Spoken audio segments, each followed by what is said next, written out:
আসসালামু আলাইকুম রহমতুল্লাহ। আজও গ্রুপ পক্ষ থেকে আপনাদেরকে শুভেচ্ছা। আজকে এই শীতের সময় আমরা কিভাবে ব্রুডিং করি এই ভিডিওটি আপনাদেরকে দেখানোর চেষ্টা করব। অনেকে এই কাঠের চুলাটি কীভাবে তৈরি করে সম্পূর্ণ ভিডিওটি আপনারা হয়তো বা খুব সহজে খুঁজে পেতে কষ্ট হয়। আমি আজকে আপনাদের চেষ্টা করব সম্পূর্ণ ভিডিওটি দেওয়ার। আমরা প্রথমে এই টিনগুলো এইভাবে কেটে নিয়ে থাকি। এভাবে কেটে নেওয়ার পর এভাবে ছিদ্র করে দিই। যখন আর এই নিচে এরকম একটা ছিদ্র রাখি।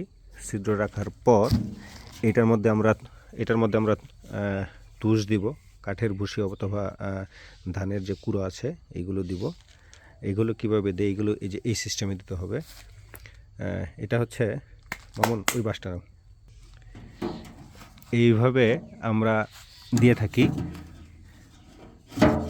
যখনই দিয়ে দিব এটার মাঝখানে নিচে বাসটা ধরো, নিচে মাঝখানে এই চারিপাশে আমরা তুষ কাঠের ভুসি অথবা ধানের যে কুড়া আছে এগুলো দিয়ে একদম ফুল ভর্তি করে নিব, ঠিক এরকমভাবে। তারপরে এরকম হয়ে যাবে উপরে। তারপর মাটি দিয়ে আমরা লেপে দিব। মাটি দিয়ে লেপে দেওয়ার পর এই বাঁশটা এবং উপরের এই বাঁশটা আমরা তুলে নিব। তুলে নেওয়ার পর আমাদের যথারীতি চুলাটা তৈরি হয়ে যাবে। তখন আমরা এখানে আগুন ধরিয়ে দিব।